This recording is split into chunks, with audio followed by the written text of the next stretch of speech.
Welcome everyone to ESPN's coverage of US soccer. It is presented by Volkswagen. Coming to you live from Pratt & Whitney Stadium in East Hartford for this send-off game for the US women's national team as they prepare to head to the 2020 Tokyo Olympics.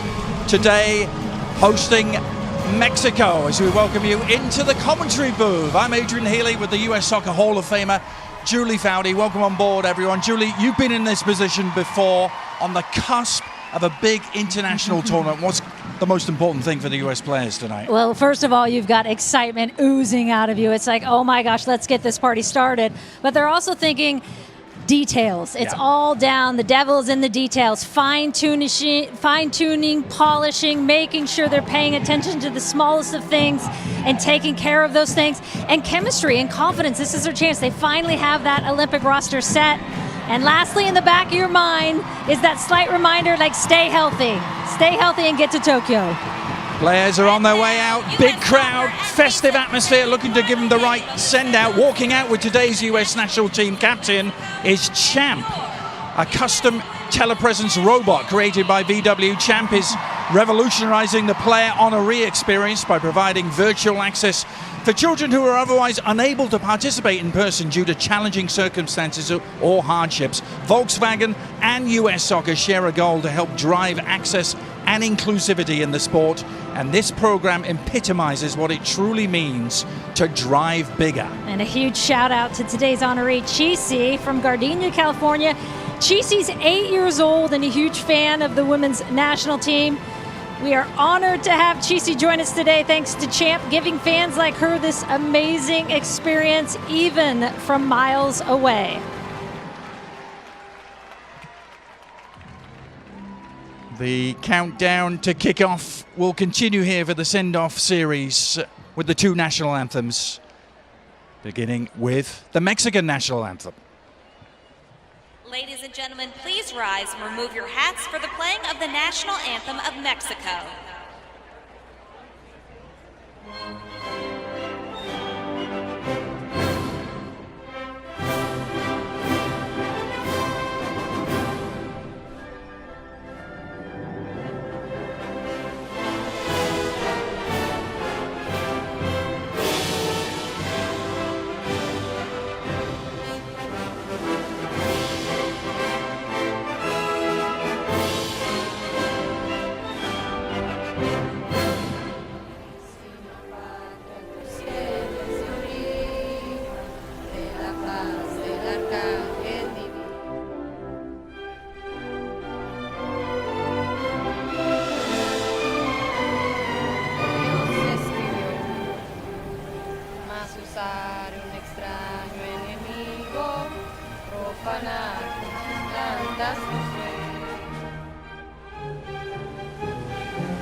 Welcome 98-year-old World War II veteran Pete Dupre.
Harmonica Pete Dupre, really very special indeed.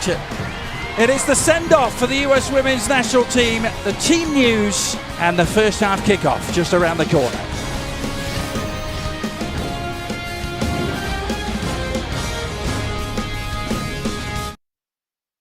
Welcome back, everyone. Pratt & Whitney Stadium, a festive atmosphere here for the US and Mexico going against each other for the second time in 4 days. Julie, 4 changes for Mexico from the team that lost 4-0 on Thursday night. Yeah, whether they go with a 4-4-2, a 4-2-3-1, we'll see. Itzel Gonzalez in goals, Reina Reyes on that right side, Farrell in that center back position, and 1 change on the right side, Gonzalez in midfield, and Stephanie Mayor leading that line up front. Monica Vergara named the Mexican head coach just earlier this year. What of the US? Last chance for Vlatko Andonovski to send them out. 3 changes from Thursday night. Yeah, and Nair in the back 4 the same. Rose Lavelle in for Christy Mewis, Lloyd in for Morgan, and of course Tobin Heath sliding in her first start since November. And what a welcome return that is for Vlatko Andonovski. As the curtain comes up for the last time, the final dress rehearsal, next stop Tokyo. And a huge crowd here. We're told over 26,000 in East Hartford to try and send them on their way in the right style. An early appeal for handball, as Lindsay Horan immediately popped up in the centre forward channel. Tobin Heath. Horan straying offside. Interesting, Julie, to see Lindsay Horan so far forward to start off with.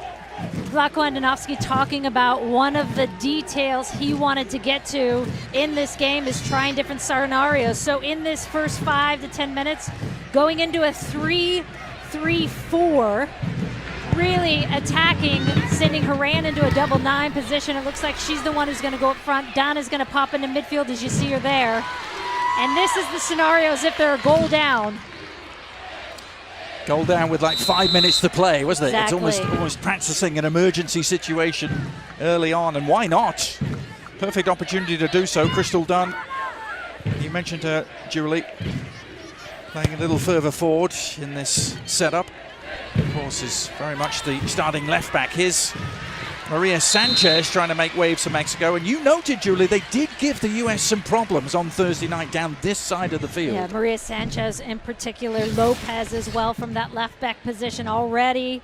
Some success on that left side.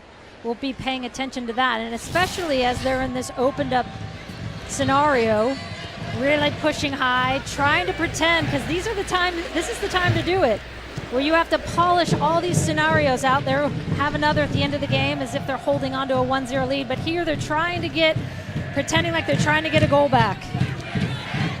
Rose Lavelle is back, as is Tobin Heath. She didn't take long to announce her return, did she? 52 seconds on Thursday night. And about 35 yards from goal. And literally when you talk to players, you talk to Vlatko, the word they used for that return for Tobin Heath and essentially her first touch back onto the field and scoring was so Tobin, and how insane that she's just where she left off, even though she hasn't played since November for the national team of 2020. That's Kristen Press, who continues to wear the change number, of course. So all the US players wearing their Olympic numbers here today. Press's service. Dunn trying to rekindle the attack.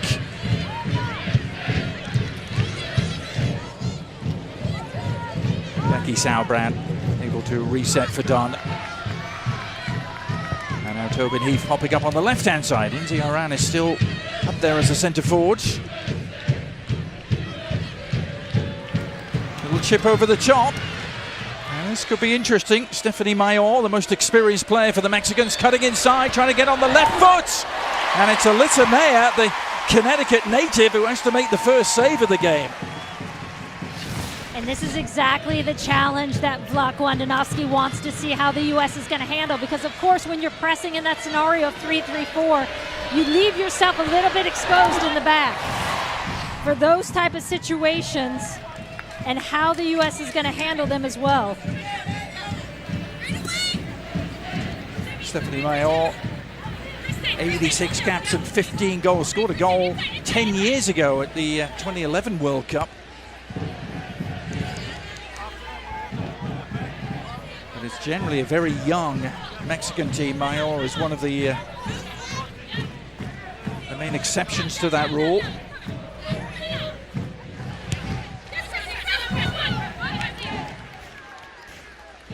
Kristen Press sticking tight to Jimena Lopez on this near side. Here's Monica Vergara, just the 5th coach in the history of the Mexican program.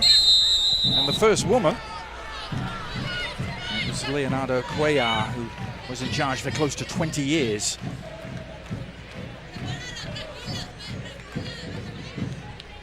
Mexico ranked at number 28 at the moment in the world, according to FIFA, and of course are starting to build for the next World Cup. It's a good looking service. Oh, and well, the flag came up, wouldn't have counted.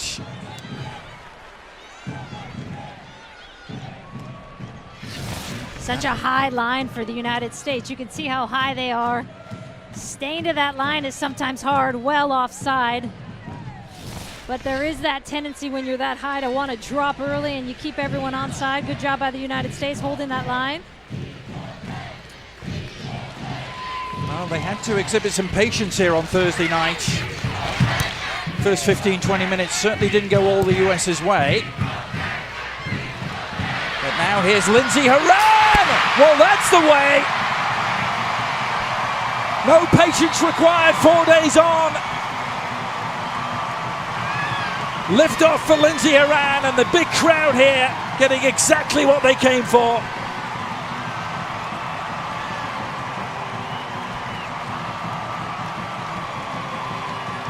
Perfectly to plan the double 9 with the 2 forwards, one to the other. A little layoff by Horan, making that run off of Carly Lloyd, and the patience by Horan to let this ball drop and just strike it so cleanly.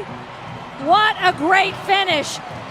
Perfectly on point with what the United States wanted to play with this scenario. Down a goal, they press in that first 5, and there it is. Fabulous finish from Horan. Horan and Lloyd combining, interestingly, the only 2 players to have appeared in all 11 games and now make that 12 this calendar year for the US women. Immediately Horan drops into that 6, so now they'll go back into that 4-3-3. They played through that scenario with Horan in the 6 holding. Again, Julie Ertz out with that knee injury still. USWNT said she has been training and cutting and playing, but without contact. You know, there's a lot of fans out there eager to see her back in the mix. So that is good news, that she is indeed playing, striking balls. Is it going to be tough, though, Julie? I have to ask you for Julie Ertz, you know what? I had said it's going to be tough for Tobin Heath, and look how that turned out in her first game back, right? Yes, it is always tough to come off an injury like that, but look at the situation for Tobin Heath. And there's Julie Ertz watching. Tobin Heath hadn't played a game since her club game with Manchester United in December 20th, 2020. So a good 6 months, Adrian, and she looked sharp. And by all accounts, those. Kristen Press, meanwhile, making further inroads. By all accounts, those training with her say she is sharp. And here's another look at that goal. Kaylee O'Hara with the ball in to Carly Lloyd, and that's just a beauty by Horan. The timing of the run to stay on side, Lloyd recognizing she's coming through, and then the finish. Fans may remember she also, Lindsey Horan, in that 9 position, familiar, played there with youth national team, so she has played in that target forward position, so it's very natural for her to pop into that 9. Yeah. The instinct to know exactly where Lloyd was going to put that header, didn't she? And what a finish to go with it. Poise and confidence to go with the technique. And goal number 22 for her, so no stranger to goal scoring. Wearing the US colours. She's getting close to breaching the 100 cap mark. She will do so in the second game in the Olympics if she's involved in both of the openers. What a tremendous 2021, 2020 for Lindsey Horan. I mean, it's stepping into that 6 role. One of the criticisms in the past has been really there's not a lot of depth in that holding midfield role if Julie Ertz is to get hurt. Of course, that scenario played out, but Horan has done a fantastic job of stepping in there.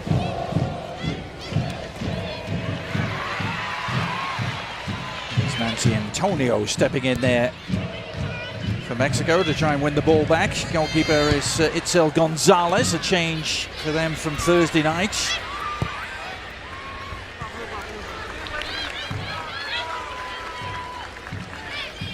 And look at Megan Rapido and Alex Morgan looking at the photos. It's a nice bench to turn to, right? Yeah. Looking over their set plays and pieces.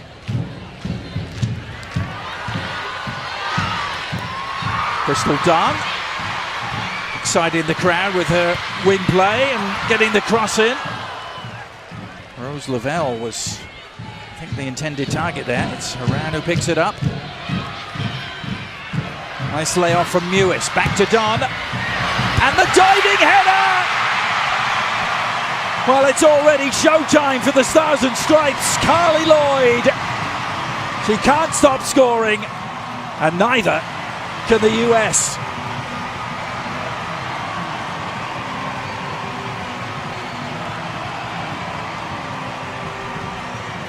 First, the United States comes with 4 forwards. Mexico probably thinking, what has been hit? But it's Sam Mewis in that seam, trying to get higher, finding a little space. And then, of course, Carly Lloyd is not going to miss from this range. No one marking her on that back post. Too many runners in that box for Mexico to deal with. Too many players. And Lloyd from that range, you know it's going to be good. Carly Lloyd, who'd already claimed the title of the oldest goal scorer in US Women's National Team program history, just continuing to add to her tally.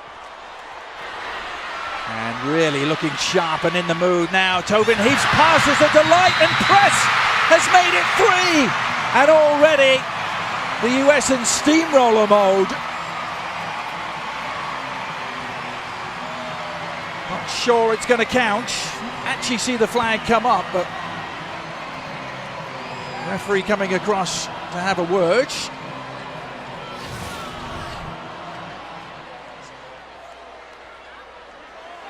Onside from that view. Yep. Well, there is no VAR. It's weird, Julie. Didn't actually see a flag go up, but referee Danielle Chesky came across to the assistant referee on the near side. Still some confusion.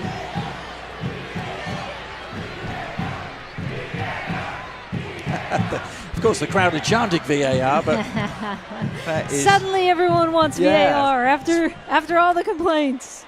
How quickly sentiment can change, is it? But, well, Kristen Press, I think, is going to be denied what would have been a really well-worked goal. Beautifully worked sequence. And such good news beyond Press playing well, Horan, as we've talked about. But to get Tobin Heath and Rose Lavelle back in the same game. Rose Lavelle been out the last 2 games with that ankle injury, but 2 of your most creative players and game changers on the roster back in that starting 11 is quite a boost for the United States heading over to Tokyo. O'Hara to Lavelle, who just missed a couple of games. As I said, Julie getting injured in the second game of the summer series. Remember, they played 2 games in Houston, 1 in Austin, and Lavelle was injured in the second of those games, missed the Austin game, missed the first game here, but back in the fold. Away from Reina Reyes.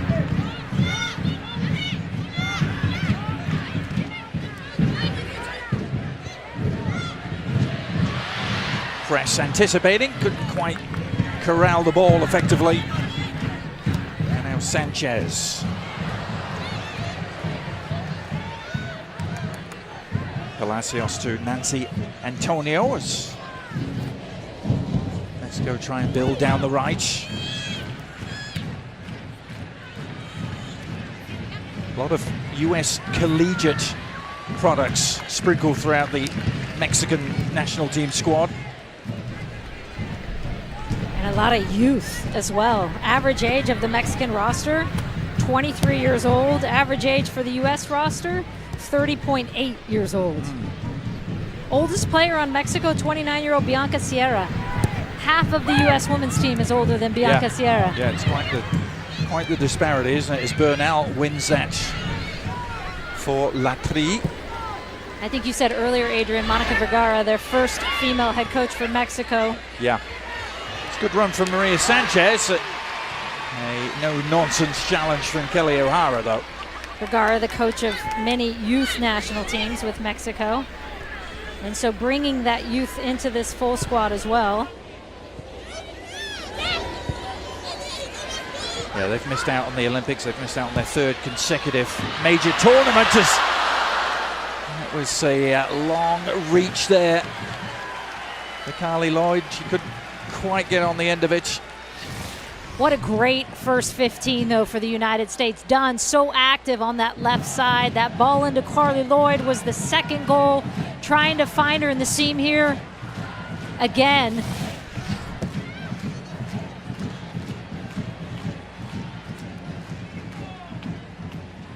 Press to Lavelle.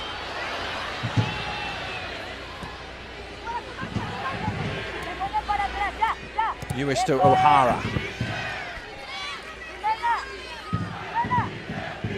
Almost perfect conditions here. Just a little east of the Connecticut River in East Hartford. It's almost become a home away from home for the US women over the last decade and a half. It's actually the 9th time they've played here at this stadium. Great day for soccer. Yeah, perfect conditions. Gorgeous out. Mid-80s. A little warm for my liking, Yeah. though, Adrian. I like it about 70, 75. As I get older, 65. Yeah,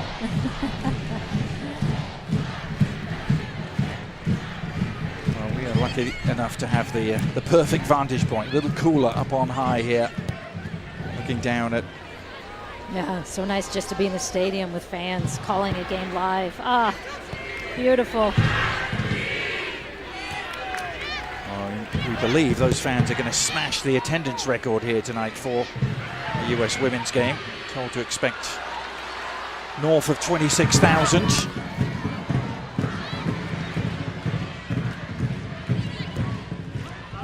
So interested in this pairing on the right-hand side with Rose Lavelle and Tobin Heath, as we talked about, two of their most creative players, but two that really haven't gotten a lot of time together in this last year.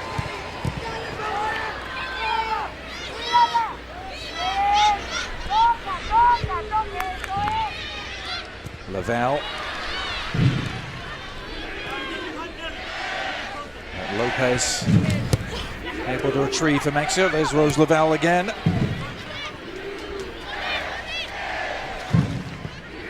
It was a frustrating year in many ways for Rose Lavelle, wasn't it? With the move to Manchester City and just injury problems bedeviling her. Yeah, I think that's the one issue with Rose Lavelle. So much talent and upside, just durability is always the question mark. But boy, when she is playing, this is a player you want on the field. But she did say that Man City experience taught her a lot. The adversity of having to, get on the field and play in different positions and wide and different roles. I think all good for a young player. Yeah. Well, it's interesting, isn't it? There were 6 US players playing over in England at various stages of last year. But 5 of them have since returned. Only Abby Dalkemper is still signed to Manchester City. That's them looking at the I bet. That's them looking at the third goal going, yeah. She was 2 yards onside. You saw that look on Zlatko Adanovsky's face. Well, he knew it. I think the players instinctively knew it as well, didn't they? But it seems to be a case where the referee, Danielle Chesky, actually overruled the assistant on the near side, who I'm convinced did not put her flag up, but maybe there's pictures that will tell me otherwise. Kristen Press dropping deep to try and spark the playmaking.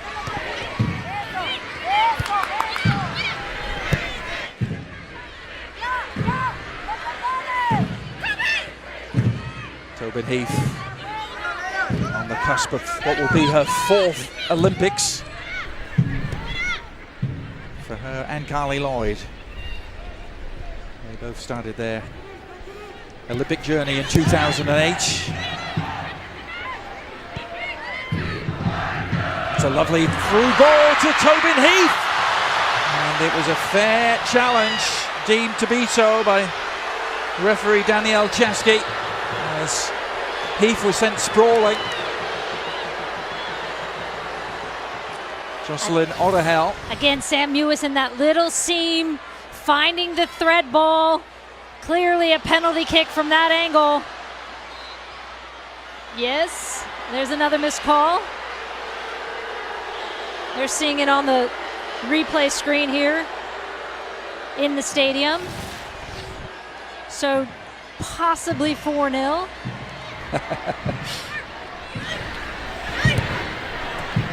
A lot of people get fooled by the getting of the ball first by the defender, Julie. It doesn't necessarily matter, does it? In terms of the letter of the law.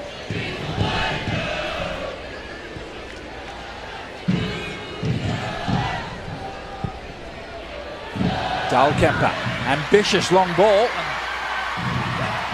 Finds Tobin Heath, she'll get that decision.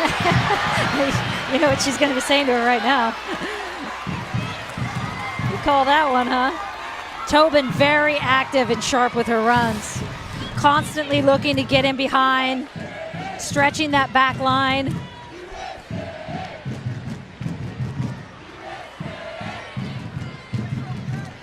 She had to have real perseverance, didn't she, through an ankle injury and a knee injury, to leave Manchester and come back to LA to rehab.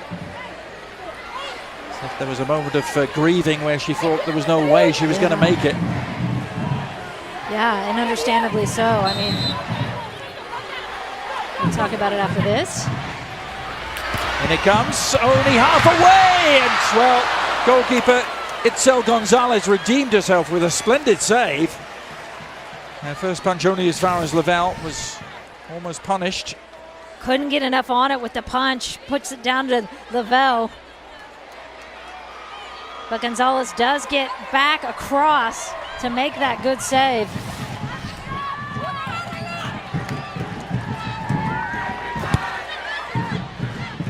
Press short to Dalkemper. Now O'Hara's cross! And Itzel Gonzalez. In the midst of some heavy traffic, there was an offside flag up this time. Gonzalez wasn't to know that. Had to be brave. He got the wind knocked out of her there. Going back to Tobin Heath. Here is a look at it. Another really good ball in by O'Hara, but terrible marking by Mexico. Look at that back post. Just Carly Lloyd, you know how good she is in the air. It's like she might have got a knee coming off of Lloyd right there. Ouch. But needs to be better in the box for Mexico, because US will punish you if you are not picking up in the box like that.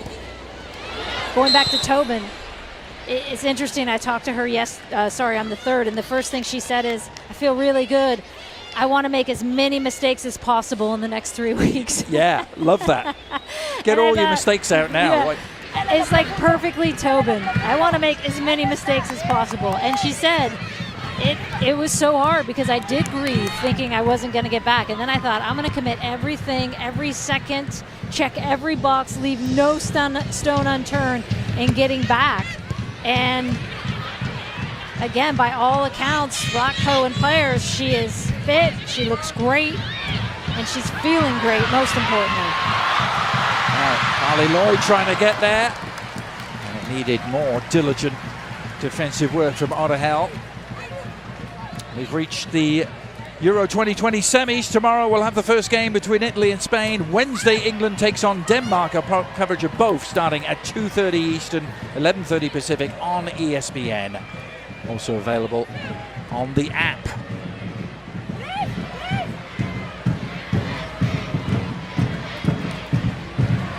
Preston Press, who's been in such splendid form, still up for grabs. Won't sit up there for Carly Lloyd.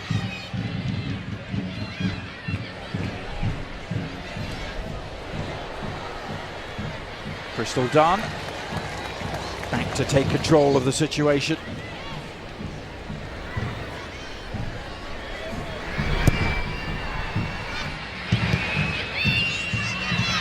Sam Lewis latching onto the loose ball.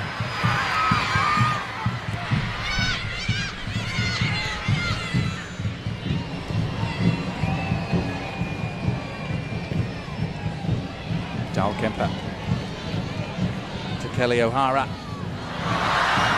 Just arrived a little too hot for Samantha Mewis to be able to react. Boy, is this going to be a long 90 minutes for Mexico in this heat with them chasing as much as they are, as much as they get the opportunity to play. Too many technical mistakes and giving away the ball too easily.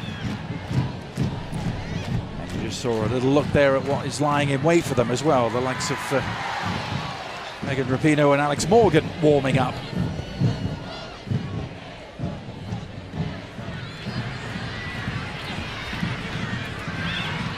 Chance for Alonson Gonzalez to push forward. She's actually the scorer of the last Mexican goal, which came earlier on in June, a 5-1 loss in Japan.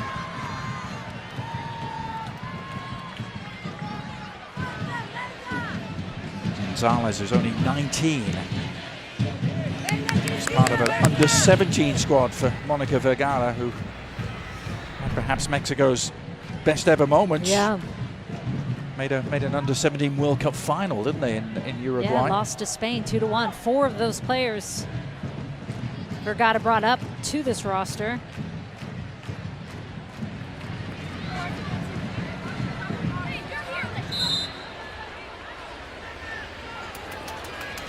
Well, decide to keep it on the ground this time for Reyes. And they're going to get another set piece to work with, this time a free kick conceded by Carly Lloyd. This is one of the things that Vlatko Andonovski loves in Carly Lloyd, is her work on the defensive side of the ball. A little bit unlucky there. But the first one to come out, pressure that ball.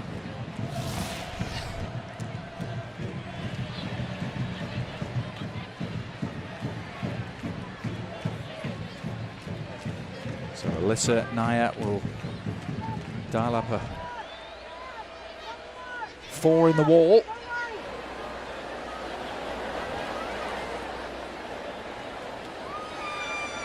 It's a good 30 yards for goal. And it looks like it's going to be the left-footed shot, and Naya happy just to watch that clear the crossbar, but not by a great deal. Not a bad effort by Maria Sanchez. ESPN's coverage of US soccer presented by the all-new, all-electric Volkswagen ID4. And really fabulous to have you on board the end of this holiday weekend. Hope everyone had a great 4th of July. And a big crowd here. Adrian Healy and Julie Foudy in amongst them, looking to give the US the right sort of send-off Yeah, and as much as the fans want that third goal by Press and the penalty kick to Tobin Heath, I think it actually serves the U.S. better in a closer game, of course. 2-0, you get to work on set ball situations offensively, defensively. Again, everything down to these fine details. And you want this game to be a game so that you can test out some of these things and scenarios.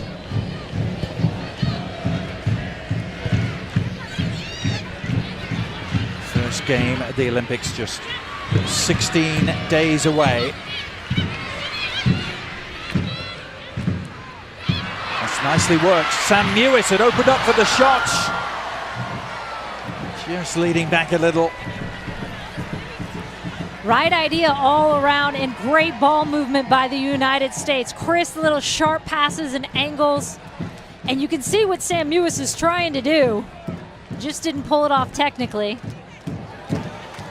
Mewis from pretty much just up the road from here, Hanson, Massachusetts, probably about 50 miles, a little less. Still pressing, Tobin Heath with the press. Carly Lloyd coming over to help her, wins the ball back for the United States.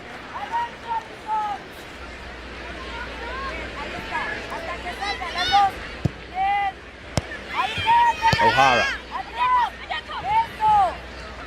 Tobin Heath trying to escape the clutches of Jimena Lopez.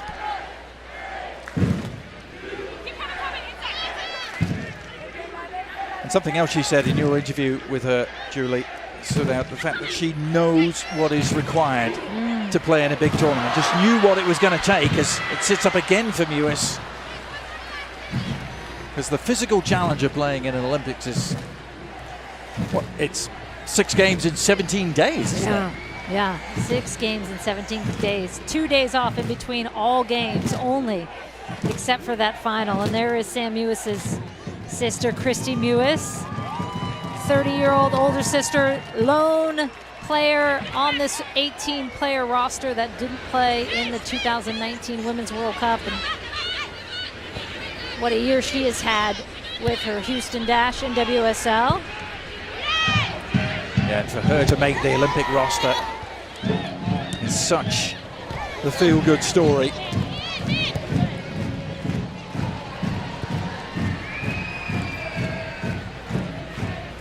Well, those two do pretty well together, don't they? One set up a goal for the other to open the scoring on Thursday.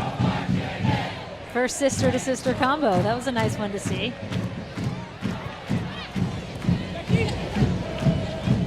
Becky Sauerbrunn heading to her 3rd Olympics.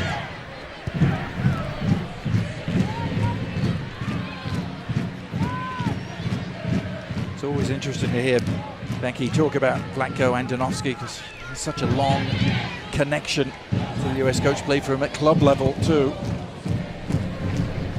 And said he is now a little harder, a little more demanding than he was in his early days. Coaching with FC Kansas City. They were very successful, Julia. They won 2 NWSL championships. Yeah, when you look at the numbers that Vlatko has produced in his tenure with the national team, hasn't lost a game in his 22 games, only 1 draw. That was to Sweden in April. 75 goals for, only allowed 4 under his tenure. They've only allowed 1 goal, and that was to Sweden this entire calendar year. Yeah. Rose Lavelle trying to add to her tally, and decent parry behind by Itzel Gonzalez. Lavelle with the left-footed curler. So much space and time for the United States in different areas of the field that this is just going to get away from them, Mexico, unless they can get more pressure on the ball.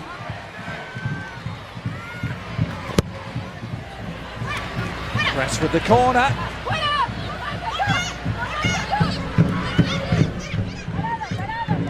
Now O'Hara, a little seam for Lavelle to operate in. Well, she tried to beat Gonzalez at the near post. Had the target to aim for, but not quite the execution. As you can see, 4 in her last 17. I do think, though, they'll be pleased with the seams that those two number 10s, the double number 10s, Rose and Sam, are getting into. Both having success getting through, just that final product not there with the finishing.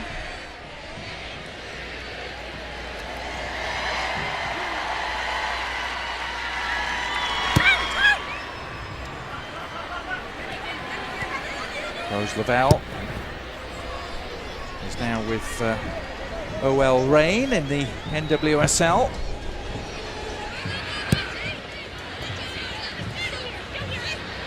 Press. And nobody is more in form in terms of goal scoring both for herself and setting up others than Kristen Press at the moment, Julie. She's had a terrific couple of years. Well, I actually said to Vlatko Andonovski, what do you do with Tobin Heath back healthy again? And if she's in that starting lineup, who does she come in for? You got Rapinoe on one side, Press on the other. And he said, I gotta feed the beast. Press is scoring goals. I gotta give her the ball. We gotta ride that wave. So Rapinoe not getting the start tonight for Heath. She's on limited minutes. Tobin Heath just coming back, of course. So 30 to 45 is thought they were going to get. We're already 34 in. This Press surging through territory and a lot of space and time for O'Hara. She didn't make the most of it in the end.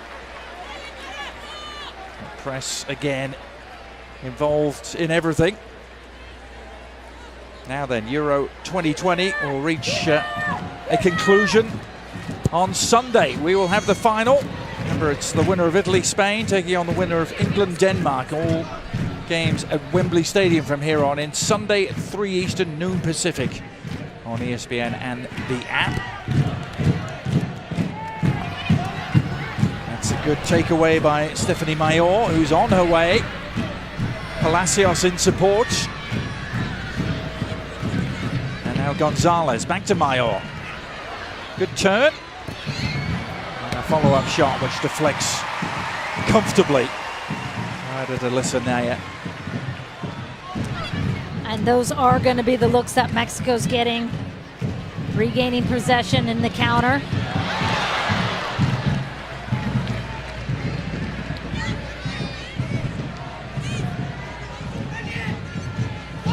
Monica Vergara, who played in the 1999 World Cup, Julie. I don't know if you remember. She was only 16 at the time. She was a baby. Played in the 2004 Olympics as well. Great to see a woman at the helm as well for Mexico, and see that country, especially with their Women's Pro League. Tobin Heath, another long-range effort. It's back off the bar, and Kristen Press forces it home. She's not going to be denied this time. Her red-hot scoring streak continues. But it was Tobin Heath who made it happen with another shot from long range.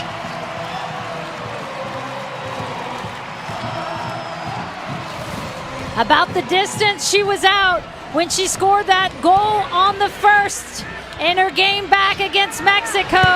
Strikes this one so well with her left foot, and Press does well to follow that one. Always looking for this. Catches Gonzalez just a little bit off her line and says, why not? Well, and when you're Tobin Heath, you can do that. It may ultimately go down as an own goal if they're going to be applying the letter of the law. Actually cannoned it off Reina Reyes' hand in the end, so I'm not sure it will actually go down as Press's goal, but you have to marvel at Tobin Heath's ambition, and not just ambition, ability to pull it off. It's a great save, actually, to be fair to Itzel, to deny her, tip it onto the bar. But Press's presence enough to force it home. Speaking of presence, just having Tobin back on the field, that presence for the team, the confidence boost it gives them, as you said earlier, Adrian, going into her 4th Olympics. And when she scored in that last game and essentially her first touch, Alex Morgan told me she's never felt more joy for any goal she scored than she did in that moment for Tobin Heath. She said, I was more excited for her than anything I've ever done in terms of scoring. And that just tells you how happy they are to see her back. That was some statement, wasn't it, given the amount of goals and big goals that Alex Morgan has been involved in.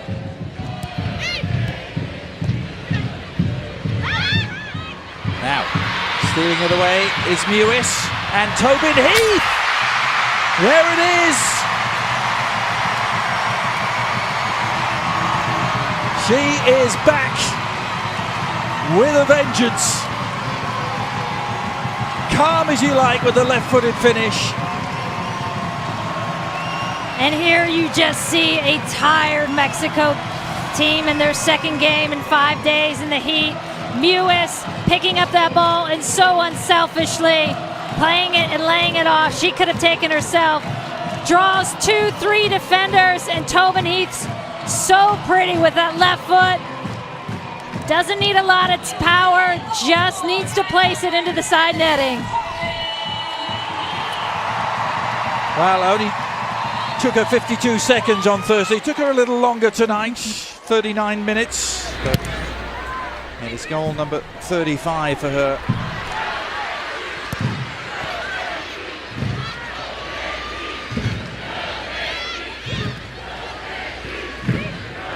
And she just, Julie, brings something completely different to the table, doesn't she? Yep.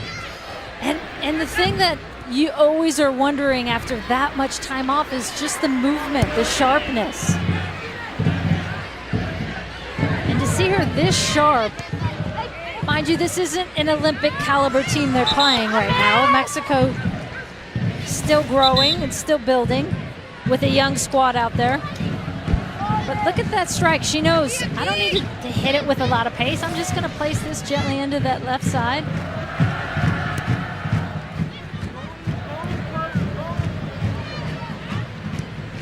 Well, all those months of hard work with their team of physicians in LA have come to fruition and paid off.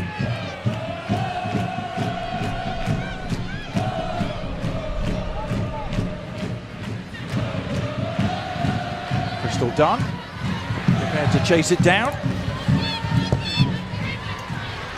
Abby Dahlkemper so good on that crossfield switch. Saw her do it earlier to press, a wide open press. She can hit that 50, 60-yard ball with precision, breaks open defenses.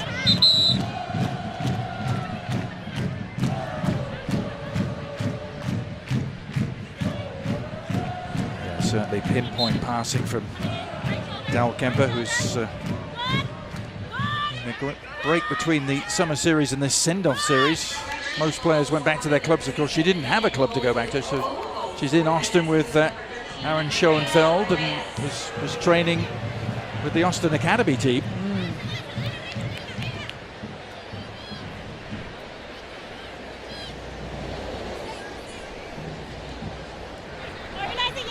Send-off series with the US women departing for Tokyo in just about 48 hours time. They will stay together on the East Coast and leave directly for the Olympics. They'll have a team training camp in southern Japan for a few days before making their way up towards Tokyo.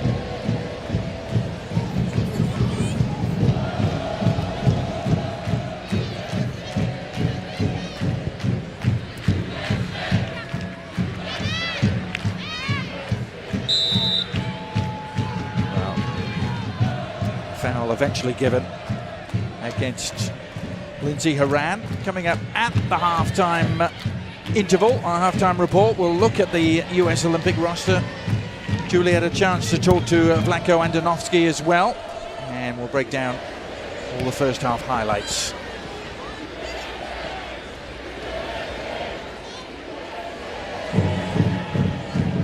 Sweden, New Zealand and Australia. Julie, it's an interesting group. And really, what makes it even more interesting for me is the fact they have to play Sweden first. Right. Game on July 21st. And And we were talking earlier, Adrian, of the 4 goals they've given up under Vlatko Andonovski, 3 of them coming against Sweden. Really the team that's presented the most challenges, and the only draw in there, that 1-1 draw, as we mentioned earlier, in April. And honestly, that was a game the U.S. were lucky to draw because that was in Stockholm, wasn't it? Penalty kick given. I believe it was on Kelly O'Hara. She was just outside the box. She actually wasn't in the box, but they gave it as a penalty kick. Pino finished it, as she always does. And they walked out of there with a draw, but that was a very good Sweden team. The U.S. knows that. Yeah, that was the game that brought up 300 caps for Carly Lloyd.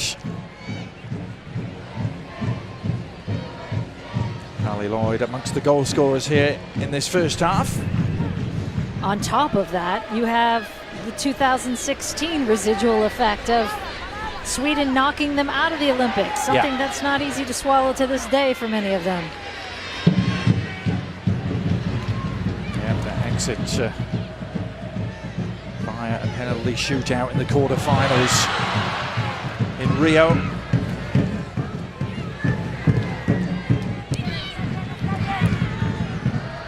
It leaves the US still looking to win the Olympics for the first time while they're defending World Cup champions. It's still remarkable it hasn't happened. This is an opportunity to put that right in Tokyo. That's a lovely turn by Lavelle. She is so silky smooth. And she gets in a groove like that. Just leaves midfielders, defenders trailing in her wake. So impressive how she gets out of those tight spaces. 1-on-1, you could tell right before the half. She's just not going to get it today. Well, there was only about 2 minutes and 13 seconds between the goals number 3 and 4 for the US as Vlatko Andonovski's side pulled away at Mexico. Well and truly in the comfort zone here in the final of the send-off series. 4-0 ahead of Mexico. Stay with us, we'll hear from Andonovski at halftime.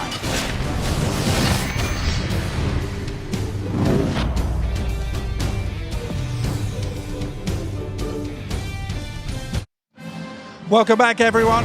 This is the scene at Pratt & Whitney Stadium in East Hartford. The US, their send-off game well in front. 4 goals to the good against Mexico with Tokyo as the next stop. And a history of Olympic successes for the US that started in 1996, Julie. Remember it well Good in Atlanta. times. Remember Athens, that one? Yeah, gold medal against Brazil, Beijing. Also winning gold as they did 4 years later, beating Japan in that final. Tokyo with the first game beginning July 21st, actually 2 days before the opening ceremony of the game. So a little earlier on, Julie caught up with head coach Vlatko Andonovski.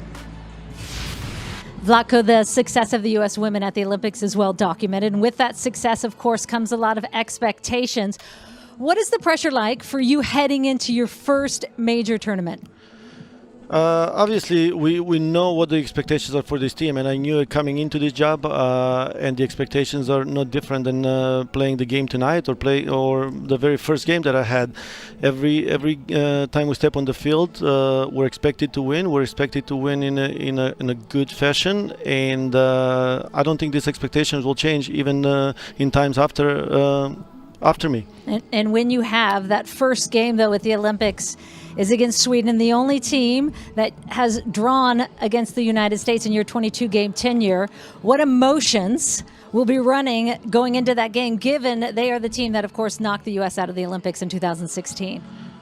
Obviously, with information that you just provided, it shows how good Sweden is, and we're very well aware of their quality as a team.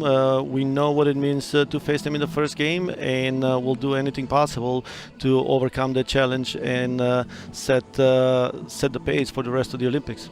Big news recently: 22 players now allowed on the roster. 18, of course, will dress for each game, but that was a big decision by the IOC to expand that roster. What does that mean in terms of how you approach the games, Vlatko? I think that's good for us. I'm happy for that because it gives us a little more flexibility in the approach when we choose the roster, and we know that we have quality players. We have quality 22 players, and every single one of them is capable of stepping up and doing their part. Well, talking of that roster, Julie, talk us through the at least what was the initial 18 before the change for the IOC. Nair and French playing so well with Portland Thorns, getting the nod there. And then you're seeing some youth in Tierna Davidson, 22 years old, youngest on the team, making it into that back line. 6 of the back line getting called on, 5 in midfield, and of course Christy Mewis, the one that everyone was looking to. Would she make it into that 5? She did do that. 30-year-old Sam's sister. And up front, Tobin Heath getting the nod. No questions for her that she recovered from that injury, and boy, is she playing well right now. And then, of course, the news breaking just earlier this week that the roster can now include 22 players, only 18 dressing for each individual game. Volkswagen, as we look down at Pratt & Whitney Stadium in East Hartford. US leading Mexico by 4-0. Coming up tomorrow on Wednesday, the 2 Euro 2020 semi-finals. 2 great games in prospect. Italy and Spain Tuesday at 2:30. England and Denmark on Wednesday, both of those games from Wembley. Adrian Healy and Julie Foudy with you. Julie, on the cusp of another big international tournament. I guess you couldn't have asked for a more perfect first 45 minutes for the US. It is going to be a fantastic send-off for them. And I think they're going to be most pleased with all the variety in the ways they scored. A regain, a press, a cross to header.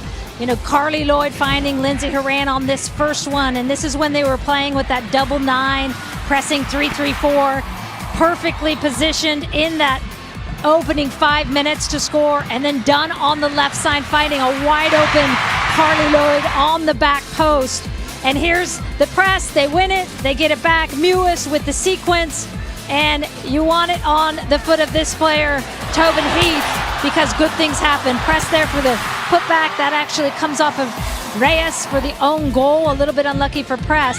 But again, Sam Mewis with the press and the pressure, slips a ball in unselfishly to Tobin Heath, and what a first half for the United States. What a variety of goals too, and look who might be still to come as well in the second half.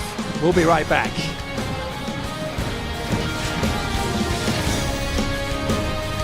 Of US Soccer is recognizing Courtney as tonight's game ambassador.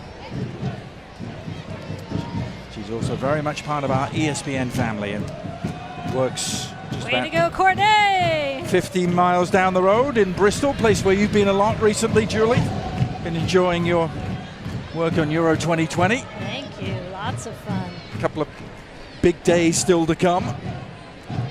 And a big day here for the US as they will literally be on their way to Tokyo in the hours that follow this game. The substitutions that have been made by Vlatko and Danovsky at halftime. Alex Morgan coming on for Carly Lloyd. Megan Rapinoe is on for Tobin Heath. And Christy Mewis is on to join her sister. She replaces Rose Lavelle.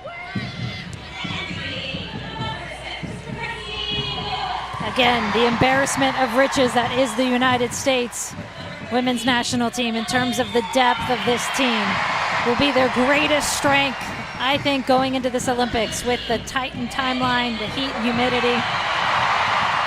Rapinoe immediately on the scene. Yeah, Vlatko Andonovski has been stressing, hasn't he, that it is going to be a team effort. It's going to require contributions from all 18. Who knows, perhaps all 22 players that are going to be there. That's a header just wide of the target from press.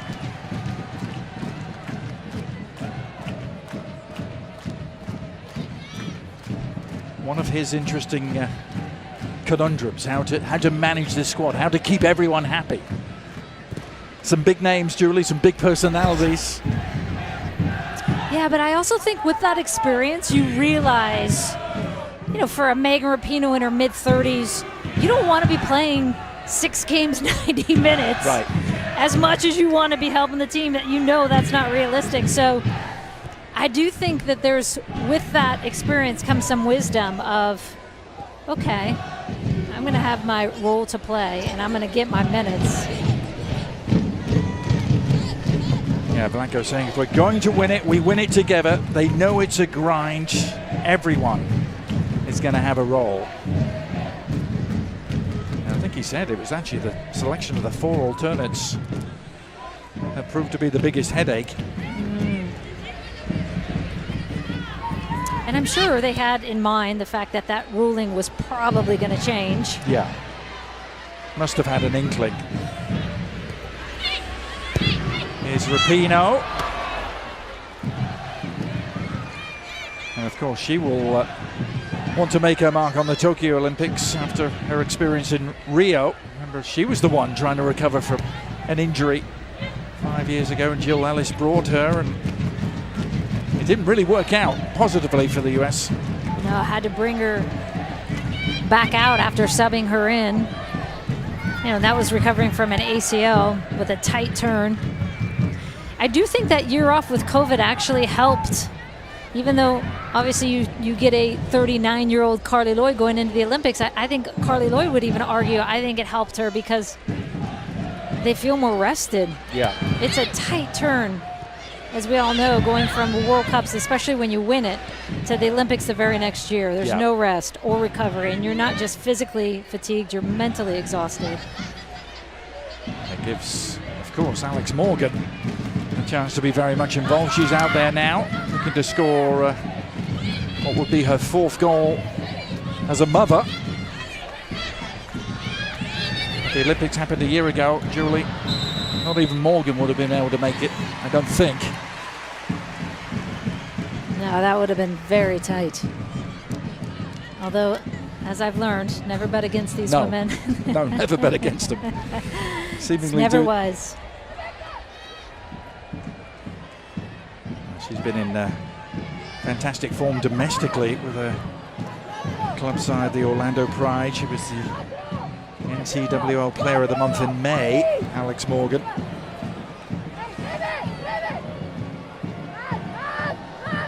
She turned 32 on Friday. Megan Rapinoe turns 36 today. It is her birthday. You might have heard the crowd serenading her while she was warming up.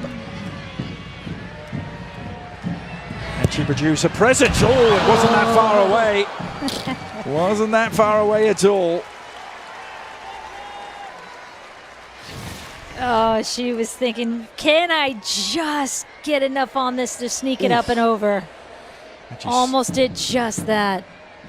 How many times have we seen her actually hit that? That is so close. Yep. She skimmed off the crossbar, didn't it?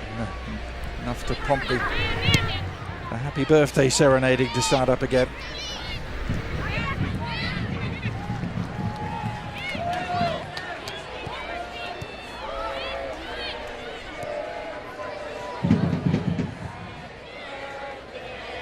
Sauerbrunn and Dahlkemper.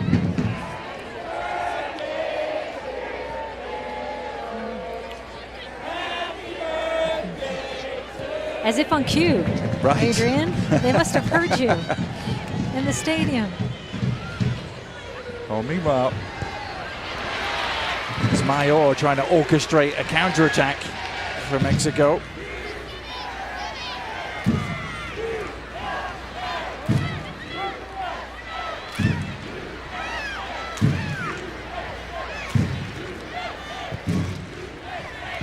That's Gonzalez who's down. Rapinoe trying to force it through to Alex Morgan.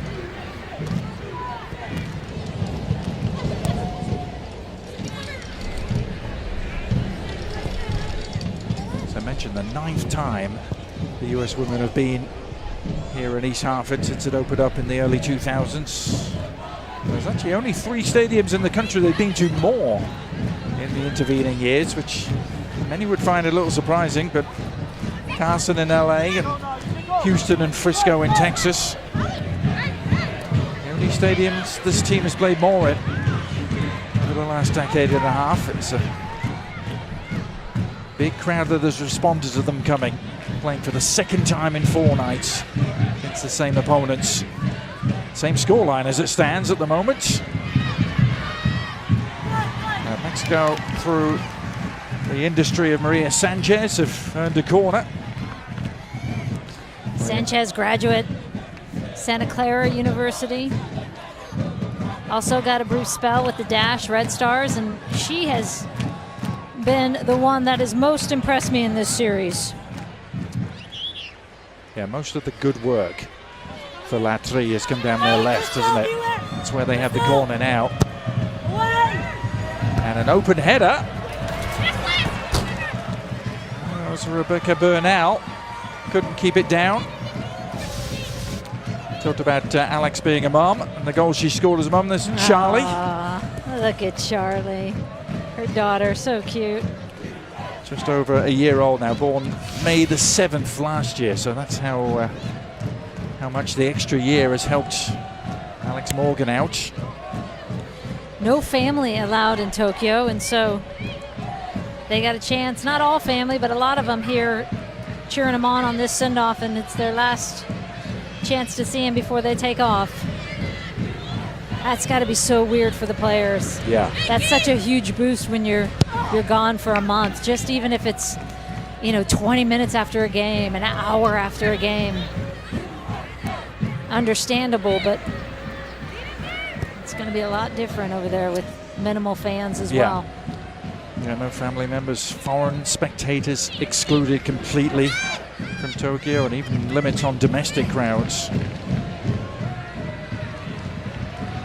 So I think they're making the most of tonight. This will be the last big crowd they will see for a while.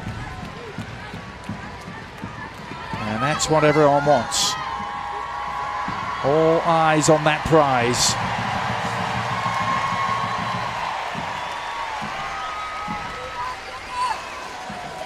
Again, another opportunity to fine-tune set pieces, corner kicks, everything they're working on right now are plays they've worked on. Nicely done. Oh, it's fizzed across. Kristen Press operating on the right now, just putting everything into that cross. And you can see how choreographed that is. O'Hara coming out, playing that seam ball in.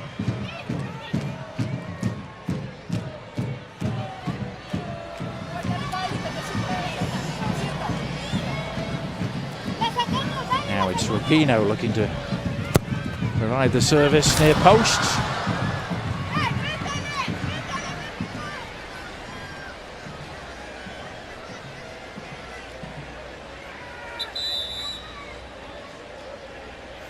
Yeah, I spy There's Kate Margraf. Yeah. Ernie Stewart. There's a few 99ers in the house tonight with you, Julie. Kate I Margraf. know. Christine Lilly is down below me right now. Go on, Kate. I know you can hear us. Give us a wave. She did sterling work in our fields, Julie, for many years before taking on the big job. I know. I miss her. I know do that's too. selfish. She's doing a great job with the U.S. women's team, but I do miss her.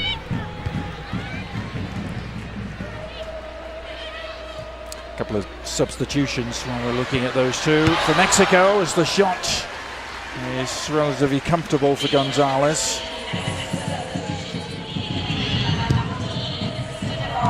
Daniela Espinoza is one of those who's come on.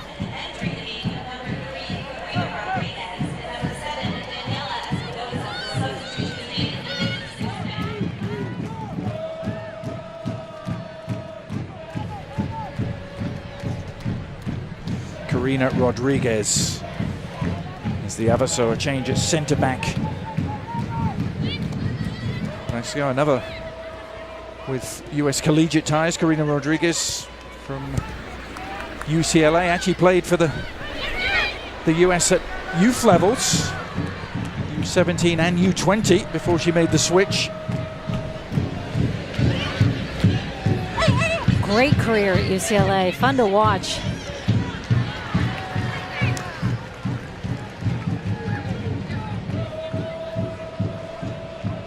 She wears number 3 for Mexico and has had She just joined the Washington Spirit as well in the NWSL. It's worth repeating, too, when you look at this Mexico team and how much they're outpaced. And it's a 23-year-old average age roster. Yeah. And this is a building period, of course, for Monica Vergara. Only her 7th game at the helm for Mexico. And I do like that they're not just sitting in a bunker in a low block, holding on. I do like that they're trying things. And they're trying to play. And they're willing to do this. This is the time you've got to get better and grow. And we've seen the advancements they've made with their women's professional league, Liga MX, in Mexico, and the great things they're doing down there, the crowds they're getting. So I am hopeful that this country and federation is going to make a big mark on the women's side in the near future. Yeah, absolutely, Julie. Liga MX Femenil officially launched in 2017. And you mentioned those crowds. They had a Tigres against Chivas 2-legged final. They had crowds of 11 and 14,000 in for those games. Yeah, and it's thumping crowds when you see it. It's great to see.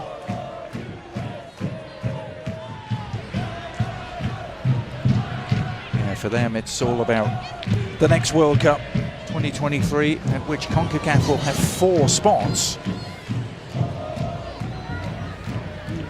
And look at the rankings. They are 3rd in CONCACAF at the moment, behind the US and Canada. Canada number 8 in the world, Mexico 28. And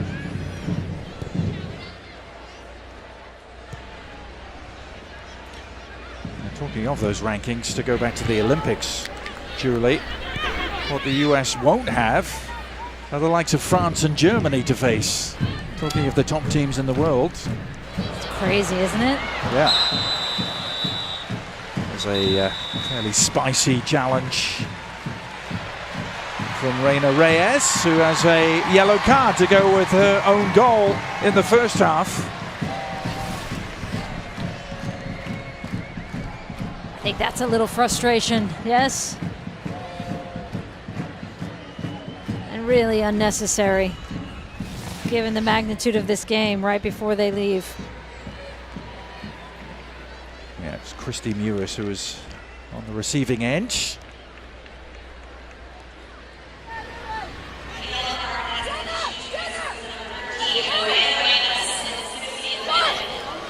Now, Megan Rapinoe pacing out the free kick. Itzel Gonzalez desperately getting in the defensive instructions. Oh, a nice bit of subterfuge there by Rapinoe. It didn't quite come off, but she caught everyone in this stadium out with that.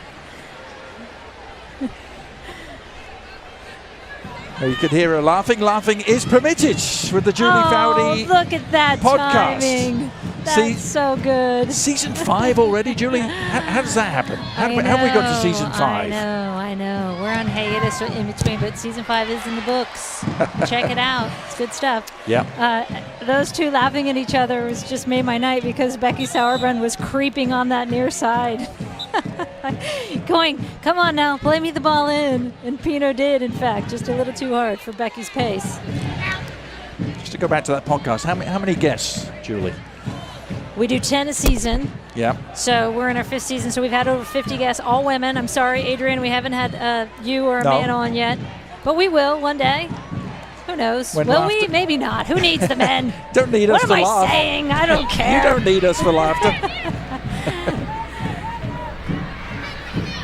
No, I did threaten, gosh, if I did have my first male, it would be Ted Lasso, and first 2 males, Coach Beard. That roster rollout was the best ever. I think you need to stick to that. Oh, God, I love that series. I can't wait for season 2 of Ted Lasso. Hey. Well, it's going to come out while you're in Japan covering the Olympics. I'm sure you've realized that. Doing some binging over there. Yeah.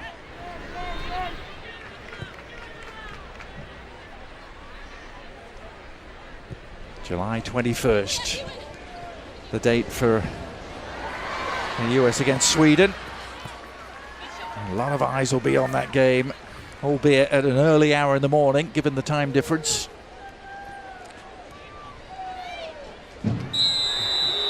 Game that has to be played a couple of days before the opening ceremony of the games themselves.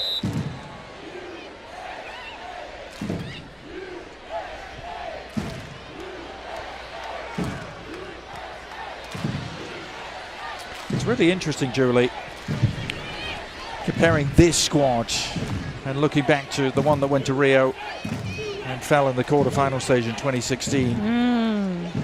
We're going to do that, huh? Yeah. Let's do it. Because, you know, it's actually quite different. It's of the 6 defenders going, only Becky Sauerbrunn and Kelly O'Hara were on that defense 4 years ago. Start with that. Of course, goalkeeper has changed as well. That was Hope Solo's final appearances. Alyssa Naya was a keeper who only had 7 caps at that stage. Yeah, when you compare that to Eddie French right now, 6 caps. Yeah. A lot of people saying, gosh, your backup keeper only has 6. Well, Nair only had 7 going back to that one.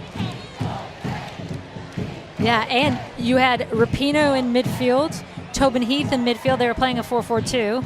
Carly Lloyd in midfield. All of those have been pushed up. Yeah.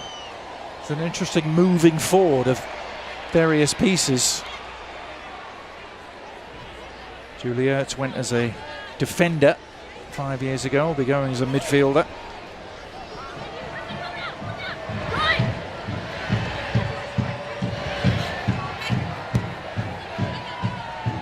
Yeah, I hadn't realized there had been that much turnover, because you look at that 2019 team, only one player on this 18 roster, and Christy Mewis wasn't part of that 19 team. Yeah.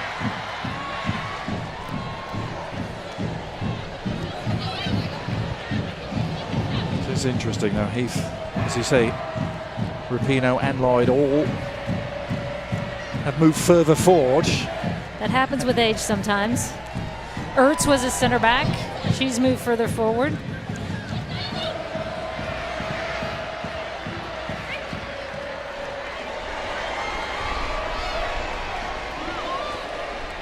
Little bit of a lull in this second half for the U.S.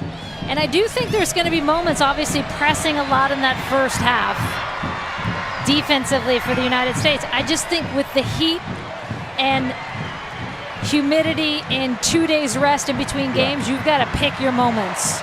And you also got to learn to play with a little bit of patience, because we have been known as a country to want to go, go, go, go, go. And I think that's the sophistication of this group, to say, no, we don't have to go all the time. Pick your moments, be more patient, hold the ball, make the team chase. That's time for Latry to freshen things up a little bit. Caddy Martinez coming in to replace Kiana Palacios, and Reyes making way for Bianca Sierra. Bianca Sierra, as you mentioned, actually amongst the senior members of the squad at the age of 29.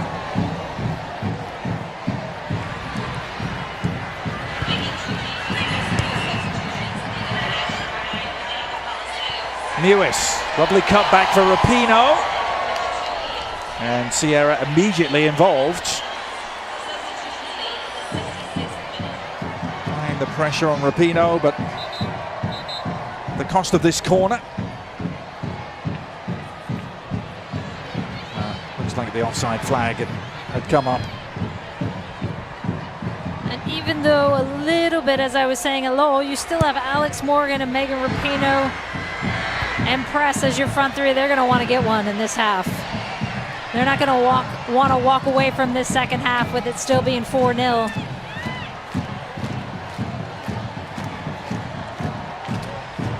And especially with Morgan in that July 1st game, the first game against Mexico, unlucky not to get one. Hit a post, made some good runs. Yep. Making the run here is Stephanie Mayor. It's good tracking back though. Christy Mewis. Now Alex Morgan prepared to chase, but Karina Rodriguez had the head start.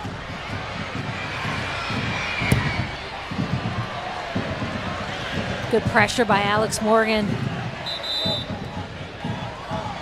A couple of those goals in the first Mexico came from the pressure of Alex Morgan defensively, and that worked. Some more changes coming for Vlatko Andonovski. We'll see Katarina Makaria come on. And Emily Sonnet as well. Sonnet replacing Don. Makaria replacing Samantha Mewis. So the sisters were only out there together for a few minutes. To be continued in Tokyo.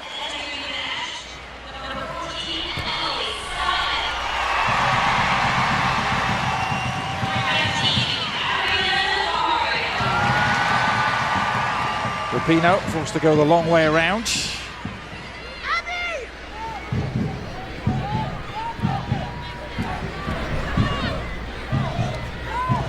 Sauber.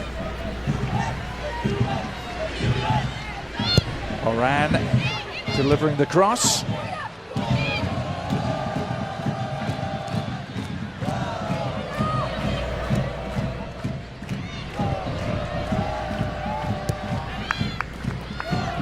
The lopsided nature of this series is going to continue for sure.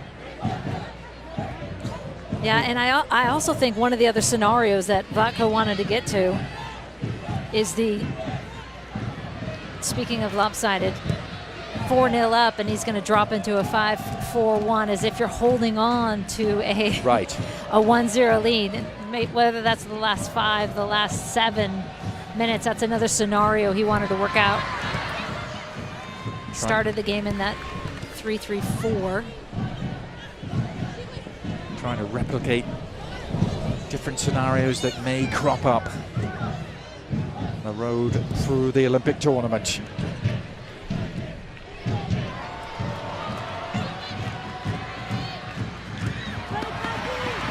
Ball targeting Caddy Martinez. Well, so far, Mexico have been able to restrict further damage. Alex Morgan on the chase.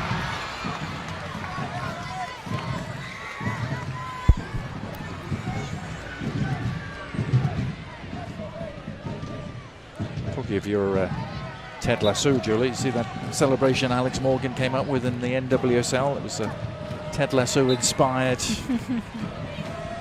tiptoeing, hands towards feet, then up to the sky, give me the ball.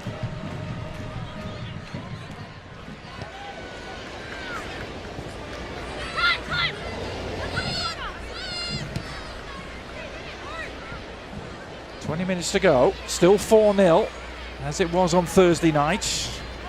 Lots of fresh legs out there at the moment for both teams. Here's one of those players, Emily Sonnet.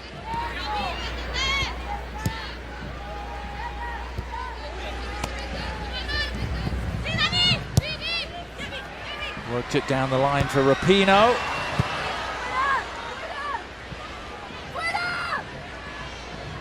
Haran. Just not as sharp in the second half, are they? Rapinoe in that final pass, just missing. And I think that's one of the challenges, of course, is when you're up 4-0. That's the internal challenge, is keep it sharp. Now Morgan trying to do just that. That was a little better, but the offside flag would have spoiled it.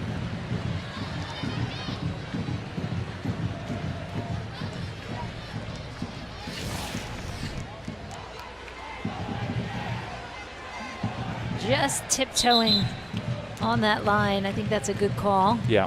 Shoulder off. A rather better call than the offside. Give it in the first half, I think we could say. You're so right, Alex Morgan. His competitive urges, she's going to want to score.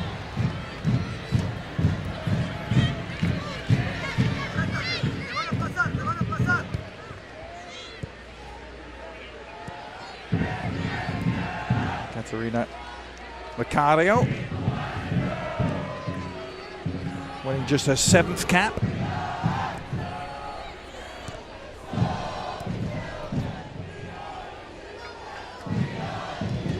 Been so spectacular, hasn't she, at club level? Yeah, and I just feel she got a bit unlucky with some of the situations that occurred with club level. COVID hitting, so she missed the April window. March, where they had, she believes, February, March. She had to go back early to Lyon with Caterina Macario. But I do think with that roster and that decision to change, obviously that changes the dynamic so much of this roster. You can only dress 18, but you can pick from any of those 22. And I think it's the right move too, Adrian. Yep. You see the Euros, they've gone from a 23 roster to 26, allowing that flexibility. 18 players for 6 games in 17 days is not right. Yeah. Especially given all that we're living through. And there's a look up in the boxes here. Some of those alternates looking on as Morgan gets around the back. And Itzel Gonzalez to deny her. Well, she hit the post here on Thursday night, Alex Morgan. Looking to add to her 110 goals for the national team. Haran still in the thick of the action. Regan Rapinoe trying to fend off one challenge and take the ball with her. Rapinoe did well. Couldn't generate any real menace though with the shot.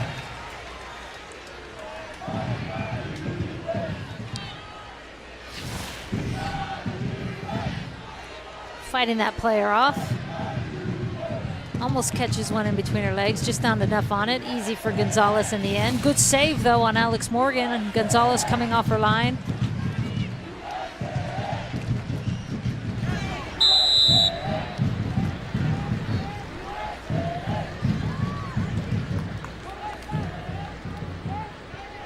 Lindsay Haran, who only made 2 appearances in the ill-fated 2016 campaign in Rio. Imagine that total will be much higher in Tokyo.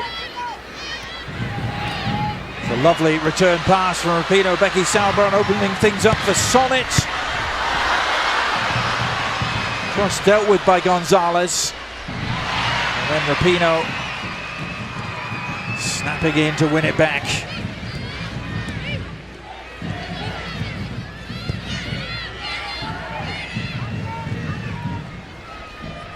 Final quarter of an hour in front of a big, colourful, noisy, festive crowd here in East Hartford. Send-off series ending in style, and it's ended with a record 27,758, largest crowd in the state for a US Women's National Team game.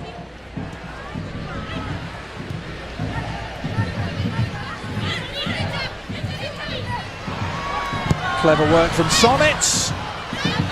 No one patrolling the near post though. Busy on that left side though, Emily Sonnet.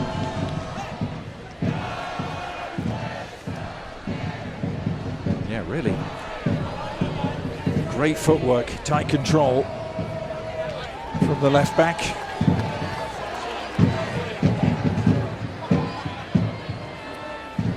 Well, it won't quite be the same without him, will it, in Tokyo?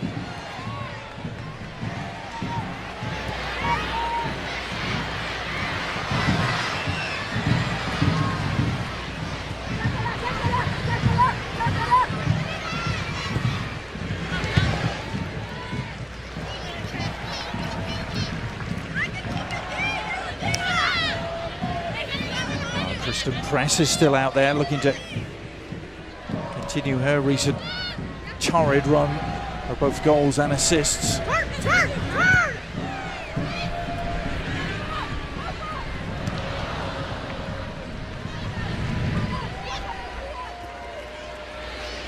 Good anticipation to win it back, and now Rapinoe has seen a lot of the ball.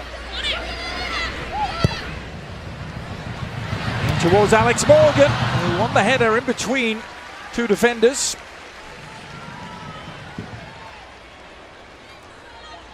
ESPN's coverage of US soccer is presented by the all-new, all-electric Volkswagen ID.4.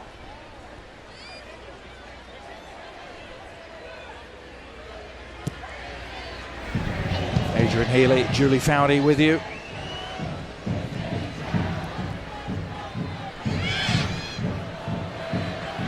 I do think the U.S. will look at this game and be super pleased with that first half and the 4 goals and the variety of the goals. But I do think they're going to look at the second half and go, yeah, we could have been a lot sharper. I mean, this is when they're fine-tuning. These are the details needed because they just know when it comes to the Olympics, when you're playing opponents like Sweden and Australia and you're facing a really tough road at every game, that you just have to be so good in the little things. Tobin, he said, you know, it's not so much a big speech I'm giving to players. It's about how they act and most importantly react to situations. And it's so true. It's all those little things. So I think they'll look at this and say, could have been sharper definitely in this second half.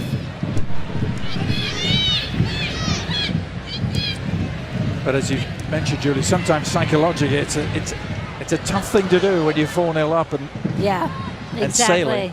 And you in the back of your mind you're thinking, I just want to get out of here healthy, right? I want to get to the Olympics and be able to play. So you're also weighing that in the back of your mind. You're not going into tackles quite as hard.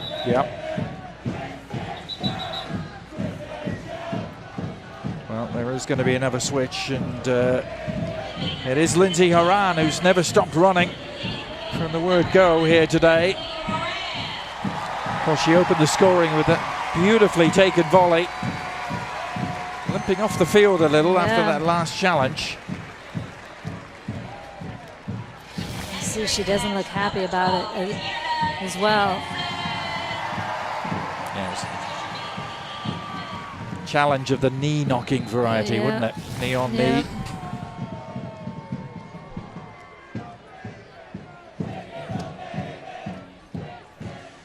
She put in a shift today. Certainly did. Very impressive. She was absolutely everywhere. Put that first goal on a reel, please. Yep. Run it over and over again. So Tiana Davidson is on. So with that Tiana Davidson sub, this is that 5-4-1 scenario. You can see that with the wide shot there.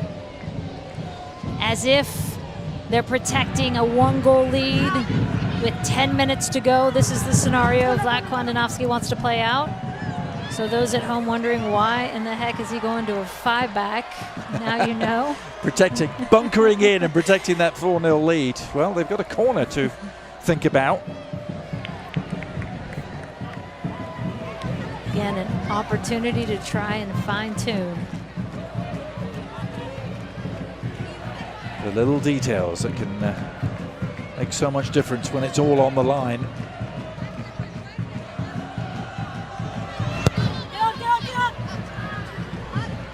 Corner for Landry. It's well worked. They found themselves a better angle, but Maria Sanchez then overhit the cross. While we have a moment, I can tell you our next MLS game on ESPN is coming up on Saturday, July the 17th. Eastern Conference matchup between the first place New England Revolution and Atlanta United. That's a 5 Eastern start time on July 17th. A little ice on that ailing knee for Lindsey Horan. Nothing out of the ordinary there.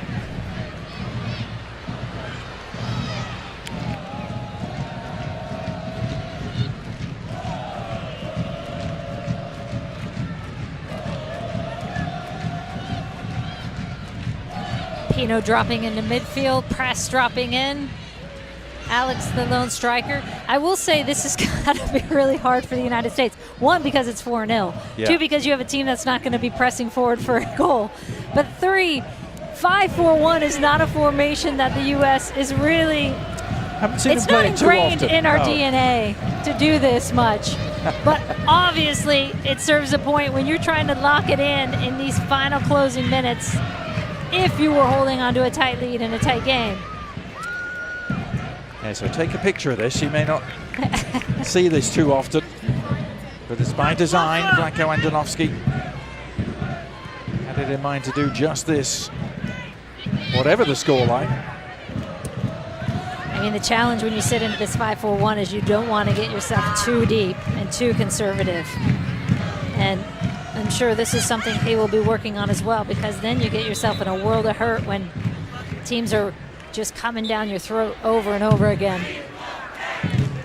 Well, he's about to go to a record of having won 22 of his first 23 games in charge, and the only blemish, that 1-1 draw against Sweden. And if they keep a clean sheet here, Julie, which are just 7 minutes away from doing again, it will be only 4 goals conceded in his first 23 games, but 3 of those have come from Sweden, who just happen to be that is going to be up. Such a test, that first game. For people who think the U.S. is sailing through this group, it's going to be a great, great game. All 3 of those teams, honestly. Yeah. And so interestingly, because, of course, Sweden, the history they have with the United States in every World Championship, always going through them. And then New Zealand with Tommy Sermanni, former U.S. women's coach, now coaching the New Zealand team. Yeah. And then Australians' new head coach, Tony Gustafsson, who's Pia's assistant, Jill Ellis's assistant on the U.S. team. Lots of connections. Yeah. So lots of opponents with a lot of knowledge about what the U.S. do. I actually talked to Tony last week and said, could you have predicted this? Right. This group? He goes, oh, I did. In fact, I texted the group and said, you know who we're getting. We're getting the U.S., of course. And then we're going to get New Zealand, of course. Yeah. And then we're going to get Sweden, because that's where I'm from. And he has all these ties to Sweden, of course. That's where he was coaching. Meanwhile, his Mewis, Macario, has 2 to contend with.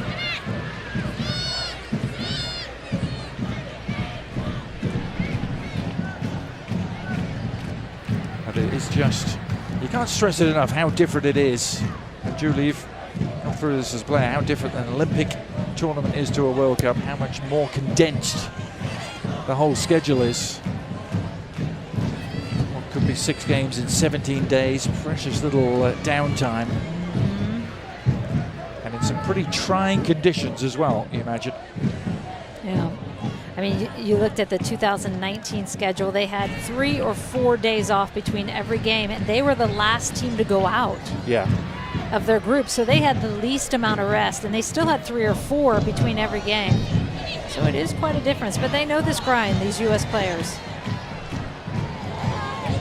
That's what the summer series last month down in Texas, and this send-off series has been designed to try and replicate. The games coming very quickly together, some hot conditions too.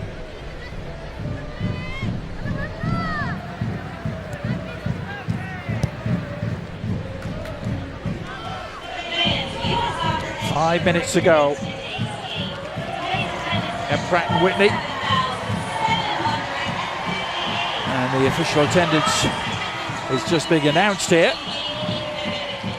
And they had 21,000 turn up here on Thursday night in a driving rainstorm. I know. Big shout out to this Northeast fan base. 2 games in a row in the same spot because of COVID, the bubble, and they rocked it on both occasions. Yep. As I said, it's almost become a home away from home for the women here on the East Coast.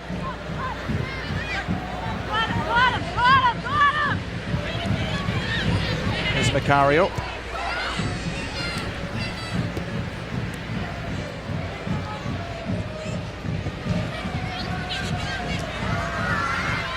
I think Mexico's going to be ecstatic they got out of here with just 4. Yeah, it looked like it could get out of hand, didn't it? Yes, it did. There was that point midway through the first half where it seemed like it was going to be down damage that was a lot worse for them. A couple of late changes.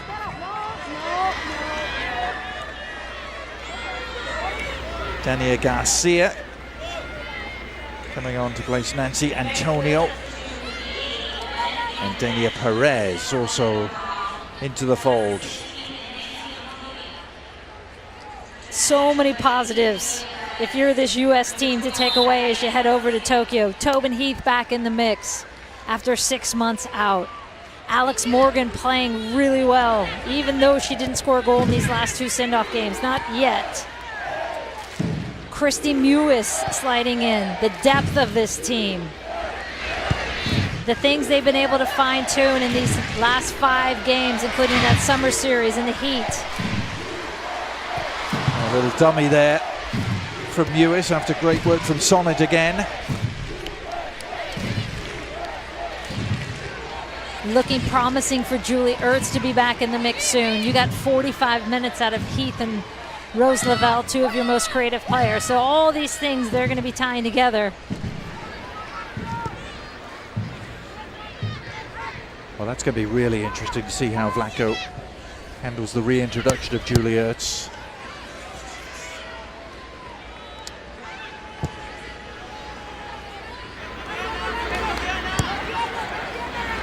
And for so long, Julie, she was almost the first name on the team sheet. Right.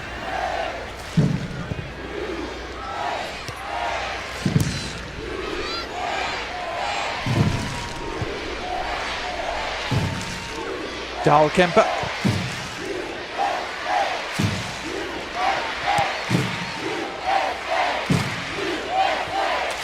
They are being given a rousing send-off here.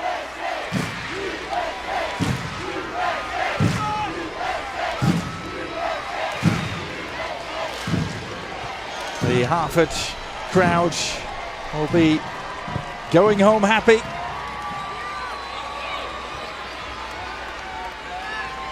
The US will be boarding a plane to Tokyo in the next couple of days. What will they be returning with, is the question.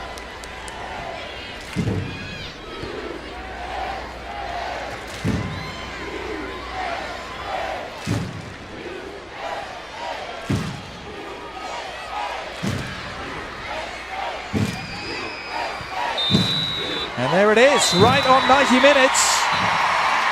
The send-off series complete. Final thoughts, Julie, as they head off to Tokyo? 8 goals and 2 clean sheets. That's a good way to go. Wish them the best of luck. Away they go. Final score here. The US 4, Mexico 0. Join us on ESPN 3 for the post-match send-off celebrations. For Julie Foudy and our crew, I'm Adrian Healy. Goodbye for now.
From Rockville Center, New York, defender number 2, Crystal Dunn.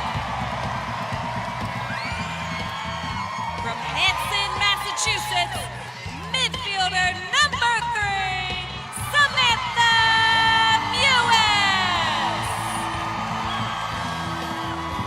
From Fayetteville, Georgia, defender number 5, Kelly O'Hara. From Hanson, Massachusetts, midfielder number 6, Christine Mewes.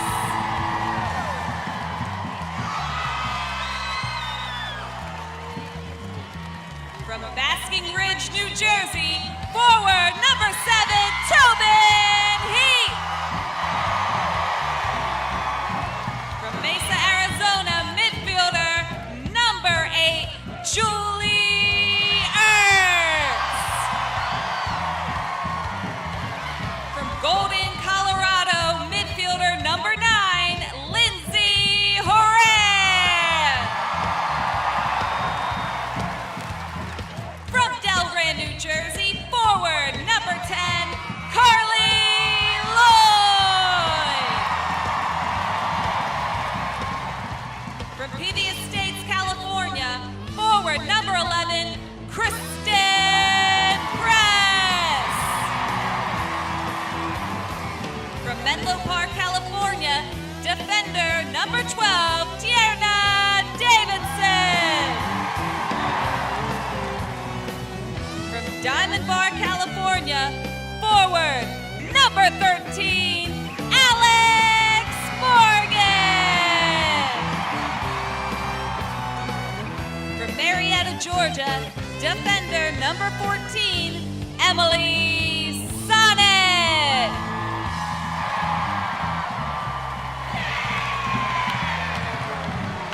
From Redding, California, forward number 15, Megan Rapino.